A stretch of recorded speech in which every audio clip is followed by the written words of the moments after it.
Hello and welcome to this week's video. Coloured platter rims. This one actually wasn't going to start off as a coloured platter rim. It's a piece of acacia, a wood I've not turned before. It's got a lovely yellow colour to it, beautiful grain. So why, you may ask, have I coloured it? Well, this is the reason why. A dead branch growing through here, it goes all the way through to the rim. Quite loose. I had to fill it with a lot of glue. It's still a bit of a bugbear to me, and I think the only way I could either have worked with it was to completely cut this out, and the shaping at the back doesn't really allow for that kind of rim.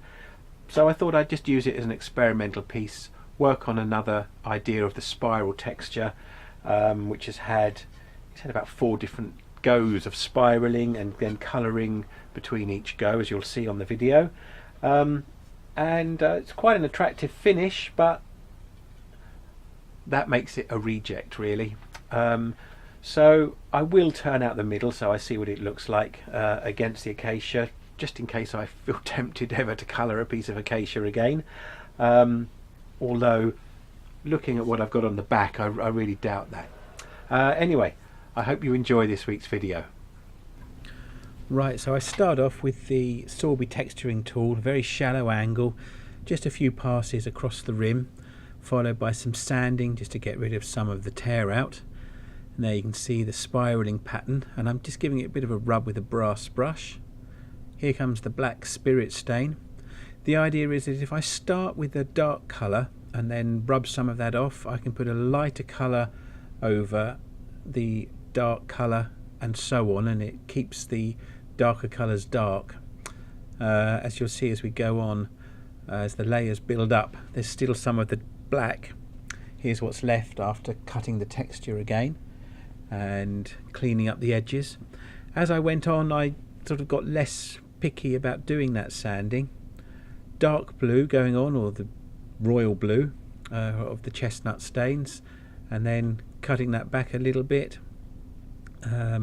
and it looks a little bit grey because there's sanding dust in there, so I did hoover off between coats and sandings, and third pass with the cutter. Might be nice to try different pitched wheels, because I did feel it tended to go in the same grooves as before, but you can see I've still got some black, I've still got some royal blue in here. Thought I'd try a bit of green. Probably if I wasn't rushing so much, I could have tried putting in some mixed colours that I'd made myself. Might have got a bit more variety that way. So you can still see some dark blue, some black and some green left, and then I'm going over the top with the ordinary blue, the turquoisey sort of blue.